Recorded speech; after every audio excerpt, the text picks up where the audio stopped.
मित्रों नमो नमः। हम Julie madam Bharti madam classes channel पर आप सभी का हार्दिक स्वागत है। मित्रों आज की कक्षा में हम आपके लिए लेकर आए हैं रचना के आधार पर शब्दों के भेद। रूढ़, यौगिक और योग रूढ़ शब्दों को ट्रिक के माध्यम से कैसे पहचाना जा सकता है, उनकी परिभाषा क्या है, सब कुछ डिटेल में बताएंगे।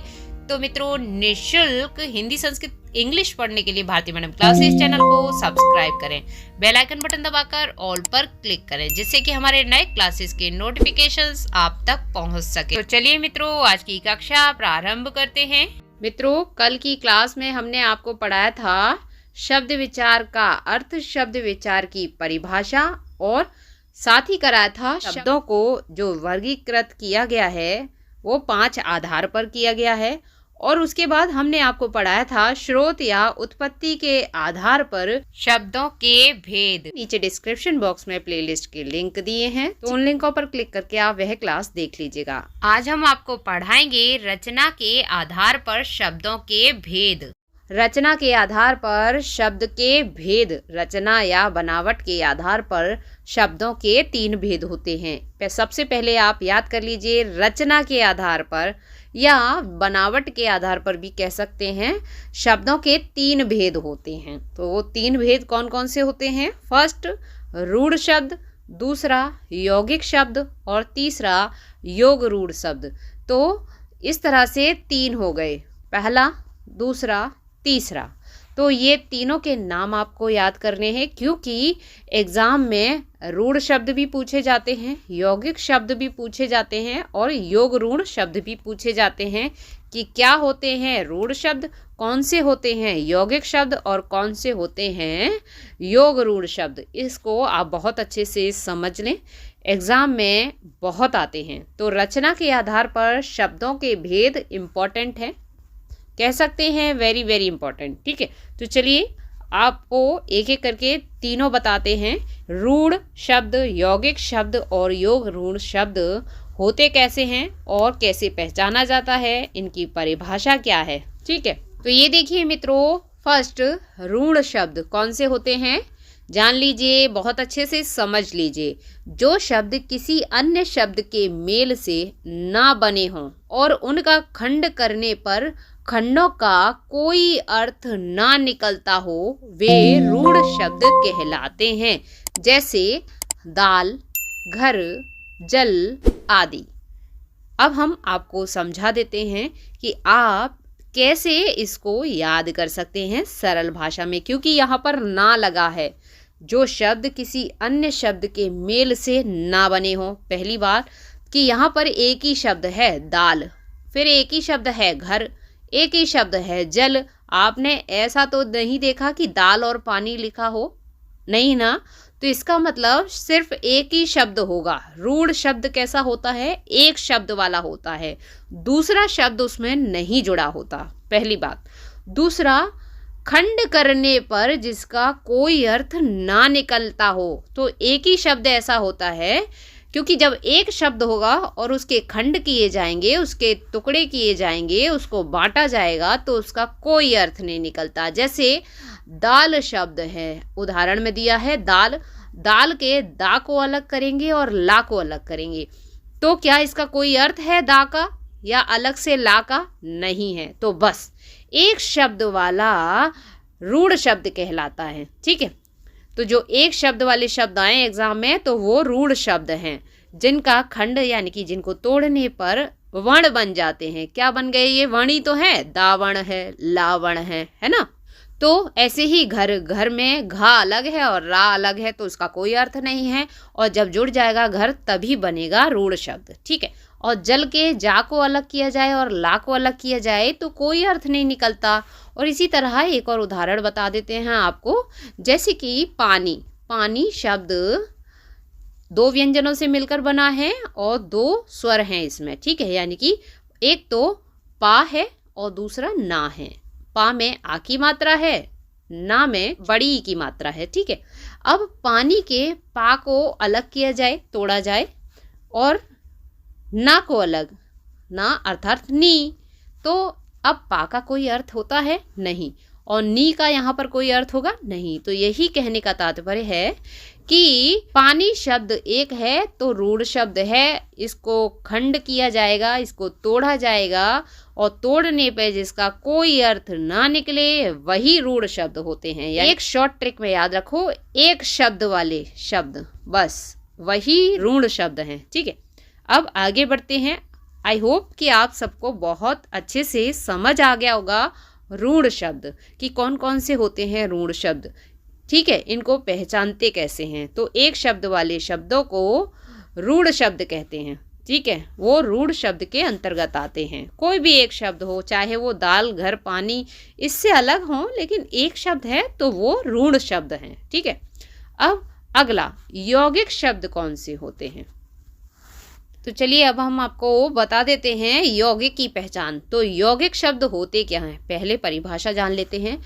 योग का अर्थ है जुड़ना, यानी कि यौगिक है तो यौगिक किससे बना है, योग से बना है। ठीक है, यौगिक शब्द किससे बना है, योग से। अर्थ भी पता होना चाहिए। तो योग का अर्थ होता है जुड़ना। जो शब्द दो या दो अधिक शब्दों के मेल से बने होते हैं उन्हें यौगिक शब्द कहते हैं। ठीक है, इन शब्दों में एक रूढ़ शब्द होता है तथा दूसरा उसके अतिरिक्त एक अन्य शब्द या एक शब्दांश होता है। अब कहने का यहाँ पर तात्पर्य ये है कि रूढ़ शब्द में क्या था कि एक ही शब्द होगा, पहली बात, और यौगिक में क्या हो गया, यहाँ पर दो हो गए। ठीक है, कितने, दो, यानी कि दो शब्दों के मेल से जो शब्द बना है, यानी कि दो शब्दों को जुड़कर जो बना है वो यौगिक है। तो बिल्कुल पहचान अलग हो गई कि एक एक प्लस एक बराबर दो, यानी कि मैथ की भाषा में, यानी कि दो, यहाँ पर दो शब्दों का प्रयोग होगा और दो शब्द वाले जो शब्द हैं वो यौगिक शब्द कहलाते हैं। जैसे देख लेते हैं उदाहरण, अनपढ़, अन उपसर्ग पढ़ शब्द। अब यहाँ पर अन प्लस यानी कि धन, पढ़, ये दो शब्द मिलकर बने हैं। अन शब्द का अर्थ होता है बिना। क्या होता है, बिना, यानी कि यहाँ पर दो शब्द हैं और दोनों के अपने अपने अर्थ हैं। और पढ़ का अर्थ होता है पढ़ा। अन लग गया तो बिना पढ़ा हुआ, यानी कि दो शब्दों से मिलकर बना है, दोनों के अपने अपने अर्थ हैं। तो ऐसा जो दो शब्दों से मिलकर बना है और दोनों शब्दों के अपने अर्थ हैं और मिलकर एक नया अर्थ बना देते हैं, उसको यौगिक शब्द कहते हैं। तो आप इसको याद कैसे रखेंगे, दो शब्दों वाले जो शब्द होते हैं वे यौगिक शब्द कहलाते हैं। मित्रों, एक और चीज याद रखनी है कि दो शब्द भी होते हैं और दो से अधिक भी हो सकते हैं यौगिक शब्द। अनपढ़ उपसर्ग पढ़ शब्द है। आप देख रहे हैं यहाँ पर एक शब्द कैसे होंगे, उपसर्ग होंगे। गुणवान, गुण शब्द, वान प्रत्यय, यानी कि उपसर्ग लगा होगा या तो शब्द के साथ, शब्द से पहले उपसर्ग लगते हैं। ठीक है, उपसर्ग कहाँ लगते हैं, शब्द से पहले, ये भी जान लें। और प्रत्यय कहाँ लगते हैं, शब्द के बाद में, अंत में, है ना। तो या तो उपसर्ग वाला शब्द होगा या प्रत्यय वाला होगा यौगिक शब्दों में। और या फिर होगा कहाँ पर, ये देखिए, यौगिक शब्दों की रचना उपसर्ग, प्रत्यय तथा समास, ये मित्रों समाज नहीं है, ये है समास, समास के द्वारा होती है। तो उपसर्ग, प्रत्यय और समास वाले जो उदाहरण हैं, शब्द हैं, वो यौगिक शब्द कहलाते हैं। ठीक है, आप समझ गए, शब्द में या तो उपसर्ग जुड़ा होगा, प्रत्यय जुड़ा होगा या समास होगा। इस तरह के जो शब्द हैं वे यौगिक शब्द कहलाते हैं। ठीक है, अब तीसरा है योग रूढ़। तो योग रूढ़ के परिभाषा जान लेते हैं और उसके शब्दों की पहचान जान लेते हैं। मित्रों, यदि क्लास पसंद आ रही है, आपको जूली मैम का पढ़ाना अच्छा लग रहा है, तो एक लाइक और एक कमेंट फटाफट से कर दें। तो चलिए आगे बढ़ते हैं। योग रूढ़। कुछ यौगिक शब्द ऐसे होते हैं जिनका अर्थ रूढ़ हो गया है तथा वे व्यक्ति विशेष या वस्तु विशेष के लिए प्रयोग किए जाते हैं। उन्हें योग रूढ़ शब्द कहते हैं। यानी कि कुछ यौगिक शब्द ऐसे भी हैं, ऐसे होते हैं जिनका अर्थ रूढ़ हो गया है। यौगिक से तात्पर्य दूसरे नंबर का जो हमने बताया जिसमें उपसर्ग प्रत्यय समास से मिलकर बनता है, तो ऐसे भी हम वो रूढ़ हो गए हैं। ठीक है। तथा वे व्यक्ति विशेष या वस्तु विशेष के प्रयोग के लिए किए जाते हैं, उन्हें योग रूढ़ शब्द कहते हैं। यानी कि यौगिक थे हो गए हैं। ठीक है। क्यों? वे व्यक्ति विशेष या वस्तु विशेष के लिए प्रयोग किए गए हैं, इसलिए। तो जैसे चारपाई यानी 4 पाँव वाली खाट, तो चारपाई 4 पाँव वाली खाट, अतः यह शब्द योग रूढ़ है। अब पंकज, पंक का अर्थ होता है कीचड़ और अज का अर्थ होता है जन्मा, यानी कमल। कमल की बात हो रही है। कीचड़ में जो जन्मा है कौन है? तो यह कमल है। तो जन्म कीचड़ से हुआ है, अतः यह योग रूढ़ शब्द है। तो आप देख रहे हैं यह समास के उदाहरण है, समास के। ठीक है। और कौन से समास के उदाहरण हैं? बहुव्रीहि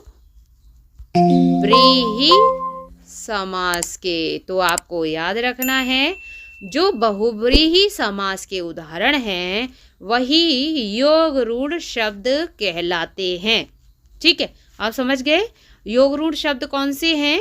जिसमें बहुव्रीहि समास के उदाहरण आते हैं। यानी कि बहुव्रीहि समास वाले जो शब्द हैं वो योग रूढ़ शब्द हैं। ठीक है। चारपाई, कमल, पंकज और अजन्मा। ठीक है। तो इस तरह से कमल, ये सभी बहुव्रीहि समास के उदाहरण हैं। तो कितना सरल हो गया ना योग रूढ़ को याद करना कि बहुव्रीहि समास के जितने उदाहरण हैं वे योग रूढ़ शब्द के अंतर्गत आते हैं। अब आपको बता देते हैं कि रूढ़ कौन से हैं, रूढ़ शब्द कौन से हैं। जो रचना के आधार पर 3 भेद बताए हमने, रूढ़, यौगिक और योग रूढ़। तो पहला है रूढ़, उसका क्या उदाहरण बताया? जो एक शब्द हो, जैसे पानी, जल, जिसका खंडन किया जाए या तोड़ा जाए तो कोई अर्थ ना निकले, एक शब्द वाले। इस तरह से याद रखिए, एक शब्द वाले। और यौगिक शब्द कौन से होते हैं? यौगिक जो कि 2 शब्द वाले होते हैं। कितने? 2 शब्द वाले।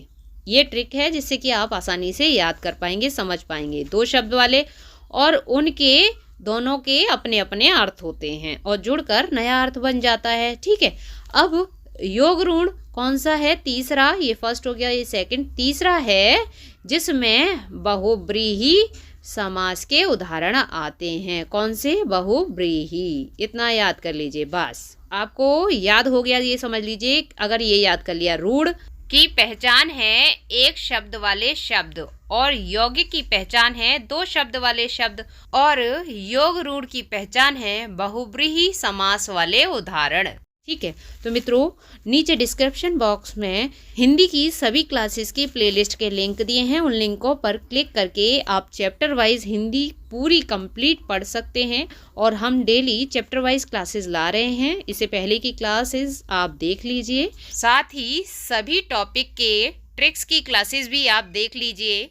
वह क्लासेस आपके लिए बहुत इम्पॉर्टेंट हैं। ठीक है। और आज की क्लास आपको पसंद आई है, आपकी जूली मैम का पढ़ाना आपको अच्छा लगा है तो एक लाइक और एक कमेंट अवश्य करें। साथ ही निःशुल्क हिंदी संस्कृत पढ़ने के लिए, इंग्लिश पढ़ने के लिए भारती मैडम क्लासेस चैनल को सब्सक्राइब करें। बेल आइकन बटन दबाकर ऑल पर क्लिक करें जिससे कि हमारे नए क्लासेस के नोटिफिकेशंस आप तक पहुंच सकें। तो मित्रों, स्वस्थ रहिए, मुस्कुराते रहिए, पढ़ते रहिए, पढ़ाते रहिए, सबको करके दिखाते रहिए और अपना अनुभव बढ़ाते रहिए। मित्रों, आज की कक्षा में इतना ही। आज की कक्षा देखने के लिए बहुत बहुत धन्यवाद। कल फिर मिलते हैं एक नई कक्षा में एक नए विषय के साथ।